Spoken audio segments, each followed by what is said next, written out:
Assalamu alaikum all of you. I hope you all are doing well. I welcome you all again in my channel. So today we will solve the composition of CSS exam uh, of 2001. तो ये प्रेसी जो ली गई है वो CSS के exam 2001 से ली गई है।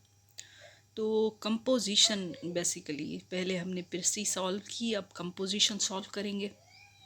अगर आपने वो मेरा लेक्चर नहीं देखा तो you may go and watch that lecture. It's very useful also. So before starting composition, I will tell you what steps we must follow to solve the composition, right? अब composition जब भी आप देखें exam में, जब भी आप composition exam में देखें तो सबसे पहले आप जाएं क्वेश्चंस पे। फॉर एग्ज़ाम्पल सपोज़ ये क्वेश्चंस दिए गए हैं at the end of the composition. अब पहले आपको क्या करना है, सबसे पहले आपको देखना है कि क्वेश्चंस क्या पूछे गए हैं। इसमें क्वेश्चंस कौन कौन से हैं, कितने क्वेश्चंस हैं, और उसमें जो मेन पॉइंट्स हैं, जैसे in what sense in poetry the language of imagination and the passion. अब ये बोल रहा है कि क्या मतलब, क्या वजह है, किस सेंस में पोइट्री को कहा जाता है कि it is the language of imagination. Imagination मतलब, जैसे मैं आपको इस बेसिकली इसका मतलब समझा दूँ। पोइट्स जो होते हैं ना, उनको वो चीज़ों को जैसे देखने का उनका अंदाज़ थोड़ा डिफरेंट होता है, क्योंकि पोइट्स सेंसिटिव होते हैं।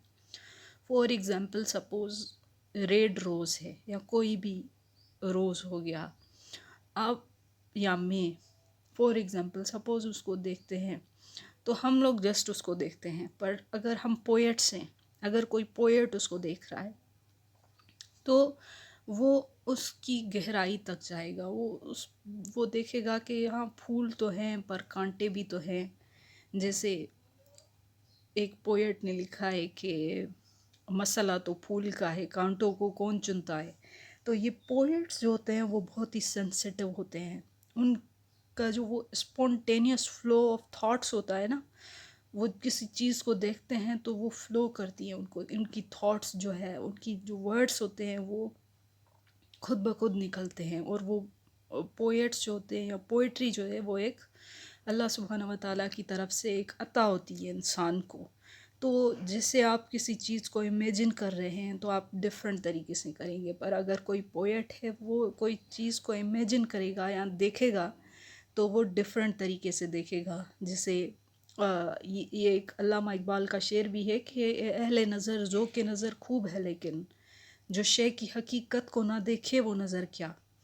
It means so people with the observing eyes, what good is the observation if you will not see the inwardness of the things। it means आप जैसे चीज़ों को देख रहे हैं वो, अगर आपने अगर किसी चीज़ को देखा पर अगर आपने ये नहीं जाना कि उनका क्रिएटर कौन है, इसको किसने बनाया है, ये क्यों बनी है, इसके एडवांटेजेस क्या हैं। अहले नज़र जो के नज़र खूब है, लेकिन आपकी नज़र तो बहुत ही खूब है, पर जो शे की हकीकत को ना देखे वो नज़र क्या। अगर आपकी नज़र उस चीज़ को, उसकी हकीकत को ना देख पा रही हो तो वो उसका मतलब क्या फ़ायदा। तो ये एक इमेजिनेशन होती है। पोइट्री भी जो होती है वो लैंग्वेज होती है इमेजिनेशन की। जैसे आप अगर जो मैंने अभी आपको अल्लामा इकबाल का एक शेर सुनाया, तो आप उससे ही अंदाज़ा लगा लें कि पोएट्स जो होते हैं वो डिफरेंट तरीके से देखते हैं, इमेजिन करते हैं चीज़ों को, फिर वो पेपर जो होता है उस पर लिख लेते हैं उस पोइट्री को। सही है। तो ये फर्स्ट क्वेश्चन लिखा गया है कि क्यों पोइट्री जो है वो लैंग्वेज ऑफ इमेजिनेशन है एंड पैशन है, and how is poetry the universal language of heart. मतलब कैसे वो आपकी दिल की ज़बान होती है, वो कैसे पोइट्री जो है वो आपकी जो दिल में होती है। जैसे मैंने अभी आपको इतना अच्छा एग्जांपल दिया कि पोएट्स ने अगर किसी चीज़ को देखा तो उसकी इनवर्डनेस को देखेंगे, उसके क्रिएटर को देखेंगे, उसके बेनिफिट्स को देखेंगे, उसमें क्या क्या खूबियाँ हैं और क्या क्या उसमें ख़राबियाँ हैं, वो सारा उस चीज़ को एनालाइज करेगा। और पोएट उस चीज़ को और उसकी जो दिल में जो स्पॉन्टेनियस फ्लो होगा थॉट्स का, इमेजिनेशन का, वो उभरेगा और वो अल्फाज की सूरत में आपको मिलेगा। And the next question is what is the difference between the history and the poetry. अब हिस्ट्री जो होती है, जैसे कुछ हुआ, जैसे वॉर्स हो गई, रिवॉल्यूशंस आ गए या डिफरेंट चीज़ें हो गई, तो वो हिस्ट्री होती है। पोइट्री क्या होती है, ये स्पॉन्टेनियस फ्लो होता है थॉट्स का, राइट। और पर हमें जो आंसर देना होगा वो अकॉर्डिंग टू पैसेज देना होगा। हमें अपने उस मतलब अपना इतना नहीं लिखना होगा, बट हमें क्या लिखना होगा, जो पैसेज में लिखा हुआ है उसके अकॉर्डिंग हमें आंसर देना होगा। Explain the phrase man is a poetical animal. जैसे हम तो सारे सोशल एनिमल्स हैं, ये आपको भी पता होगा। पर हम लोग क्या हैं, इसने पूछा है man is a poetical animal. इस फ्रेज़ को आप एक्सप्लेन करें। ओके, द नेक्स्ट जो क्वेश्चन पूछा गया है उसी में ही ये पूछा गया है कि what are some of the actions which Hazlitt calls poetry and its doers poets. अब ये हैज़लिट के बारे में कहा गया है, उसके एक्शंस के बारे में कि which Hazlitt calls poetry and its doers poet. And the next question is explain the following's underlined expressions in the passage. Explain the following underlined expression in the passage. It relates to whatever gives immediate pleasure or pain to human heart, a sense of beauty or a power of harmony, the cumbersome and unwieldy masses of the things. It is stuff of which our life is made. अब ये different जो है वो lines उठाई गई हैं इस passage से। इनको हमें अकॉर्डिंग टू पैसेज क्या करना होगा, एक्सप्लेन करना होगा। अब लोग क्या करते हैं कॉम्प्रीहेंशन में, उसमें एक रफ़ ड्राफ्ट बनाते हैं। रफ़ ड्राफ्ट वो आप पे है कि आप कैसे आप अपना जो है वो रफ़ ड्राफ्ट बनाते हैं, राइट। जैसे रफ़ ड्राफ्ट बनाने लोग ऐसे बनाते हैं कि क्वेश्चन लिख लिया, उसके क्वेश्चन में जैसे it is the language of imagination, अब उससे रिलेटेड जितनी भी पॉइंट्स हैं वो लिख लेंगे जल्दी से लोग। मतलब रफ़ ड्राफ्ट में जो रफ़ ड्राफ्ट बनता है मोस्टली लोग बनाते हैं रफ़ ड्राफ्ट इसमें कॉम्प्रीहेंशन में, और एक ही रफ़ ड्राफ्ट बनता है। पर जैसे टाइम की बहुत ही कमी होती है एग्ज़ाम में, तो आप जल्दी से जो आपने अंडरलाइन वर्ड कर लिए होते हैं उसी पेपर में ही आप कोई मार्कर ले लें जो, या हाइलाइटर ले लें, उसी में ही आप कर लें। आप रफ़ ड्राफ्ट भले बना लें एक, फिर आप क्या करें कि डायरेक्ट आप जो है वो क्वेश्चंस को आंसर करें ये कंपोजिशन पढ़ने के बाद। अब हम लोग कंपोजिशन पे आते हैं। ये आपके दिमाग में क्वेश्चंस और पॉइंट्स होने चाहिए कि ऑथर ने बेसिकली पूछा क्या हुआ है, वो क्या पूछना चाह रहे हैं। और जब भी वो पॉइंट आए तो क्वेश्चंस पढ़ने के बाद आपको बेसिकली क्या करना होगा, मूव करना होगा कंपोजिशन पे। तो आप कंपोजिशन एक बार पढ़ लें कि poetry is the language of imagination and the passion it relates to whatever gives immediate pleasure or the pain to human mind. अब इन्होंने जो शुरुआत ही की है उसमें ये बोला है कि poetry is the language of imagination and passion. जो क्वेश्चन भी पूछा गया है ऑथर ने जो क्वेश्चन भी पूछा है इस कंपोजिशन में, तो आप इसको सही से पढ़ें कि ये रिलेट करता है, ये लैंग्वेज है बिकॉज ये हमें इमीडिएट प्लेजर देता है, पेन देता है। It comes home to the bosoms and business of men, for nothing but what comes home to them in the most general and intelligible shape can be the subject of the poetry. Poetry is a universal language which the heart holds with nature in itself. अब ये भी पूछा गया था कि why poetry is the language of the heart, right? तो इसको भी आप सही से देख लें. He who has contempt for the poetry cannot have much respect for himself or for anything else. Whatever there is a sense of the beauty or the power or the harmony is in the motion of the waves of the sea, in the growth of the flower. There is a poetry in its birth. If history is a grave study, poetry may be said to be graver, and its materials lie deeper and are spread wider. अब इसमें poetry के बारे में ही लिखा गया है कि poetry हर चीज़ में है. अब अगर लैंग्वेज की बात करें कि why poetry is the language of imagination and passion, because ये हमारी हर चीज़ में, हमारी लाइफ में ये हमें प्लेयर देती है, पेन देती है, और जो है वो हमारे अगर बिजनेस हो या हमारी लाइफ हो, हमारा घर हो, ये पोइट्री आपको हर जगह मिलेगी. और पोइट्री जो है वो किसी सब्जेक्ट तक महदूद नहीं है, ये एक यूनिवर्सल लैंग्वेज है और ये दिल की ज़बान होती है पोइट्री. क्योंकि मैंने आपको पहले भी एक्सप्लेन किया कि पोएट्स जो होते हैं वो किसी चीज़ को देखते हैं, एनालाइज करते हैं, तो उनकी जो थॉट्स होती है, जिसे हम कहते हैं spontaneous overflow of the imagination, वो जो देख रहे होते हैं वो उनके वर्ड्स में आ रहा होता है, वो पोएट्री के फॉर्म में आ रहा होता है, वो लिख रहे होते हैं उस चीज़ को.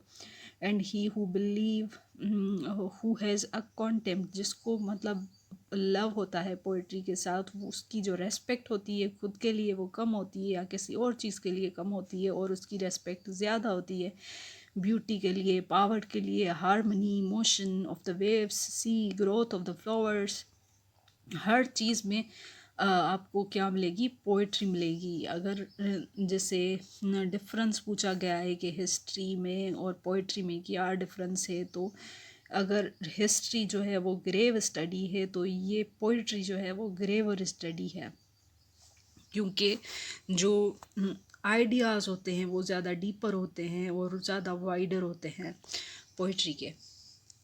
अगर हम लोग आगे पढ़ें तो history treats for the most part cumbersome and unwieldy masses of the things, the empty cases in which the affairs of the world are pegged under the heads of intrigue. Intrigue means complicated, intrigue or a war. History के बारे में बोल रहे हैं कि ये जो है होती है वो मासेस के बारे में होती है. इंट्रिक अफेयर्स जो होते हैं वो जैसे वॉर्स हो गए और डिफरेंट चीज़ें हो गई in different states and from century to century, but there is a no thought or feeling that can have entered into the mind of a man which he would be eager to communicate to others, or they would listen to with delight. That is not a fit subject for the poetry. अब इसमें जो होती है history में कोई ऐसी चीज़ नहीं होती जैसे डिलाइट हो गया या कोई ऐसी चीज़ हो गई, ऐसी बात हो गई जो अट्रैक्ट करे लोगों के माइंड को, जो उनको जो है वो स्टिम्युलेट करे, उनको अट्रैक्ट करे किसी चीज़ के बारे में. वो चीज़ इस पर नहीं होती हिस्ट्री में. बट अब आगे पढ़ते हैं कि it is not the branch of authorship, it is the stuff of which our life is made. ये वो चीज़ है जिससे हमारी लाइफ बनी है, right. The rest is mere oblivion. Oblivious जिसे हम बोलते हैं कि टोटली अनअवेयर, दूसरी चीज़ों के बारे में पता ना होना. A dead letter for all that is a worth remembering. In life is the poetry of it.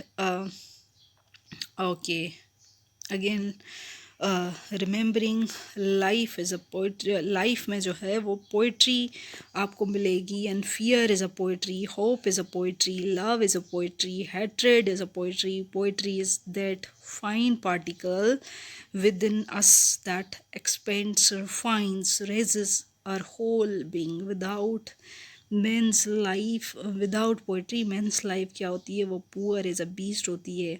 In fact, man is a poetical animal, इंसान जो है वो पोइटिकल एनिमल है, हम सब जो है वो सोशल एनिमल है, पर इंसान जो है वो पोइटिकल एनिमल भी है। तो हर चीज़ में पोइट्री है, हर हर चीज़ में। अगर खौफ है आपको किसी चीज़ में, अगर आपको किसी चीज़ की खौफ है, अगर लव है, अगर आप किसी से नफ़रत करते हैं, आप उसमें पोइट्री लिखना शुरू करते हैं। जैसे पोएट्स बहुत सेंसिटिव होते हैं तो वो हर इशू को ऐसे रेज करते हैं, ऐसे एक्सपेंड करते हैं, ऐसे बताते हैं कि उनके वर्ड्स बहुत ही ज़्यादा स्ट्रॉन्ग इनफ होते हैं जो लोगों के माइंड को कैप्टिवेट करते हैं, और उन वर्ड्स इतने जो है वो अट्रैक्टिव होते हैं कि लोग जो है वो उससे मुतासर होते हैं। और हिस्ट्री उसका बिल्कुल अपोजिट होता है। ओके, अगर हम आगे पढ़ें तो देखिए एग्जाम्पल्स कितने अच्छे दिए गए हैं। A child is a poet, a child is a poet when he first plays hide and seek, or repeats the story of Jake, the giant killer, the shepherd. Boy is a poet when he first crowns his mistress with the garland of flowers. The countryman, when he stops to look at the rainbow. The miser, when he hugs his gold. The courier, when he builds his hope upon a smile. Courtier, when he builds his hope upon the smile. The vain, the ambitious, the proud, the choleric man, the hero, the coward, the beggar, the king, all live in a world of their own making. And the poet does no more than describe what all others thinks and act. Hazlitt, अब Hazlitt के बारे में भी पूछा गया था एक question कि हैजलिट ने क्या कहा था। अब ये देखें कि चाइल्ड जब first time hide and seek खेलता है, या जब कोई बेगर या कोई इंसान, कोई बंदा फ्लावर्स को देखे, या कंट्री मैन रुक जाए और देखे रेनबो को, कोई माइज़र कंजूस बंदा अगर गोल्ड को हक करे, और ये सारी चीज़ें जितनी भी बताई गई हैं, वेन हो गया, एम्बिशंस हो गए, प्राइड हो गया, कॉलरिक मैन हो गया, हीरो हो गए, कॉवर्ड, बेगर, सारी चीज़ों में आपको पोइट्री ही मिलेगी। Right, so this was easy. ये जो था वो इजी पैसेज था, इसमें लैंग्वेज भी इजी लिखी गई थी।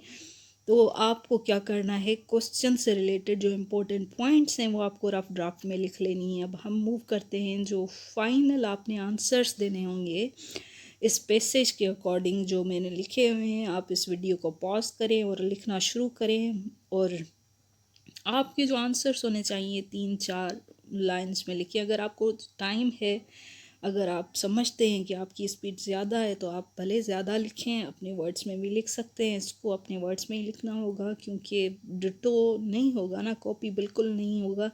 आपने कॉन्सेप्ट लिया, उसको एक्सप्लेन किया, उसके बारे में लिखा। तो बेसिकली मैं ये चाह रही हूँ कि जो एग्ज़ामिनर है ना, वो सेटिस्फाई होना चाहिए आपके आंसर से। तो आप एटलीस्ट इतनी पॉइंट्स लिखें कि अगर आपको उनको आपकी एक पॉइंट अच्छी ना लगे तो चलें, दूसरी अच्छी लग जाए और आपको उसकी वजह से मार्क्स मिल जाए। तो हम मूव करते हैं आंसर्स पे। आई होप आपने अपने आंसर्स लिख लिए होंगे। तो द फर्स्ट जो क्वेश्चन था वो पूछा गया था, वो था in what sense is poetry the language of the imagination and the passion? So the answer is poetry is the language of imagination and passion because it expresses the deepest emotions and creative thoughts that human experience. It allows individual to communicate their inner words, feelings, ideas in a way that transcends ordinary language. तो ये जो है वो एक ordinary आम ज़बान नहीं होती, बट ये क्या होती हैं, थॉट्स होते हैं, एक्सपीरियंसेस होते हैं, इनर फीलिंग्स होती हैं, आइडियाज़ होते हैं, जिसमें इमोशंस होते हैं, डीपेस्ट इमोशंस इन्वॉल्व होते हैं इंसान के। किसी चीज़ को देखना, उसको ऑब्ज़र्व करना, उसके क्रिएटर को जानना, उसके बेनिफिट्स, उसके एडवांटेजेस डिसएडवांटेजेस को जानना, फिर उस पर जो आपके वर्ड्स निकलें, डीपेस्ट फीलिंग्स जो हो, वो जो इमोशंस हो, उसकी वजह से हम क्या कहते हैं, पोइट्री को कहते हैं it is the language of imagination and passion. How is poetry the universal language of the heart? The answer is poetry is the universal language of the heart, is it connects people to nature, bilkul, and their inner selves. It serves as a means for expressing emotions, experiences that are shared by all humans, regardless of their background or culture. अब poetry का ताल्लुक किसी culture या background से नहीं, but जो आपकी feelings है, जो आपके इमोशंस है, जो आपके एक्सपीरियंसेस हैं, जो आप नेचर को देखते हैं और उससे ऑब्ज़र्व करते हैं और ख़ुद को कनेक्ट कर पाते हैं दूसरे लोगों के साथ, उनकी बातों को समझना शुरू करते हैं।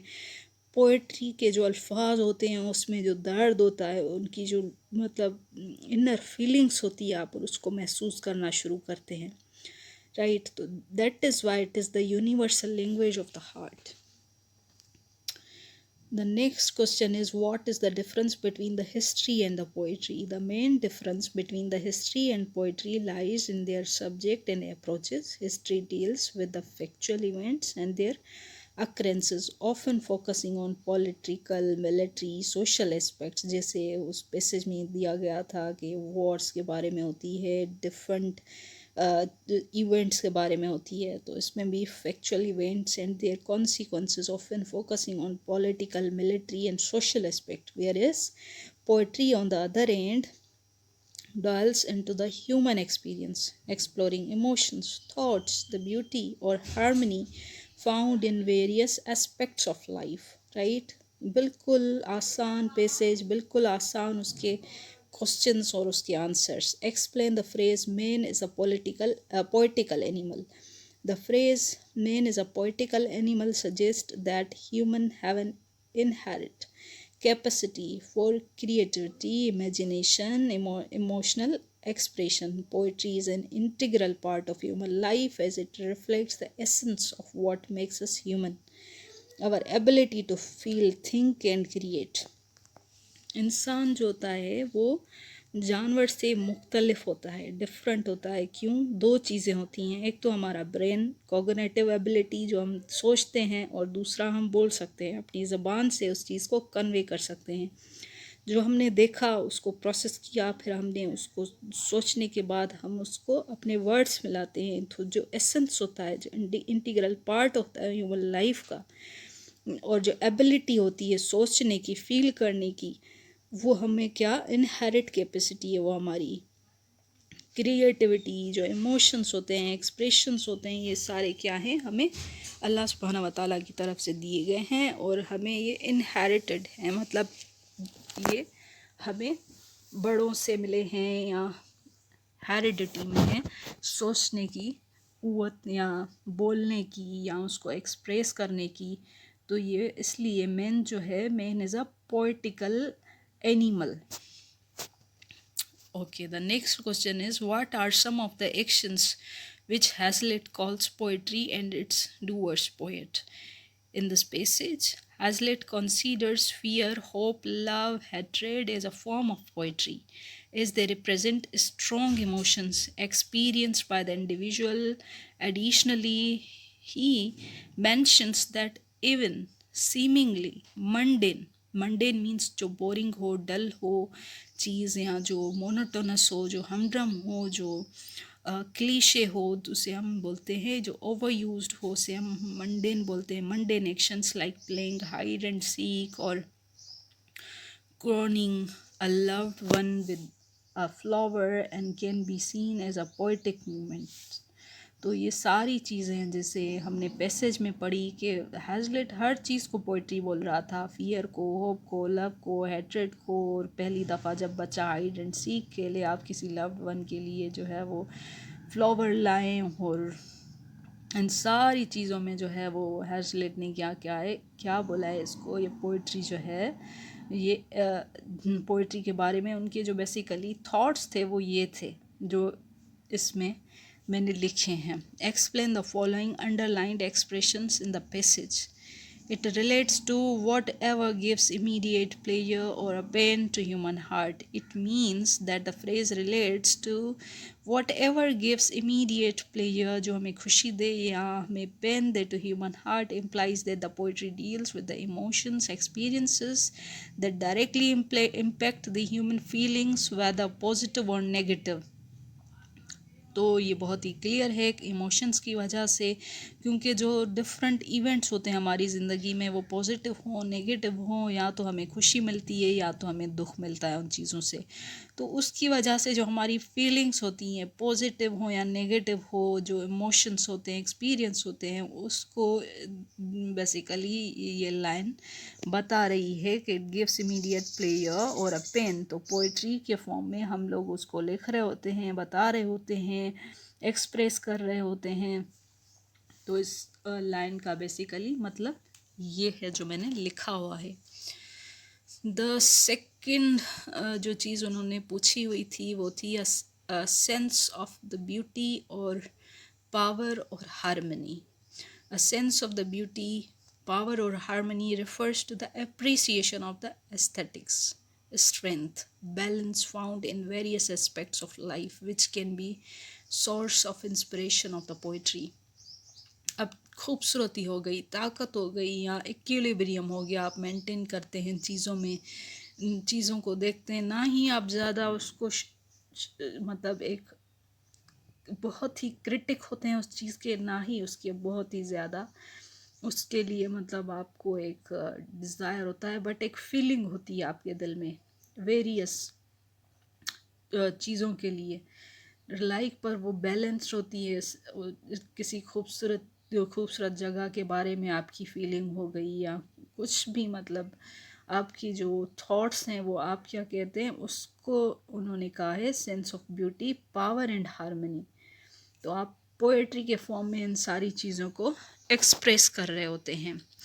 Okay, the next thing which the author had asked from us is the cumbersome and unwieldy message of the things.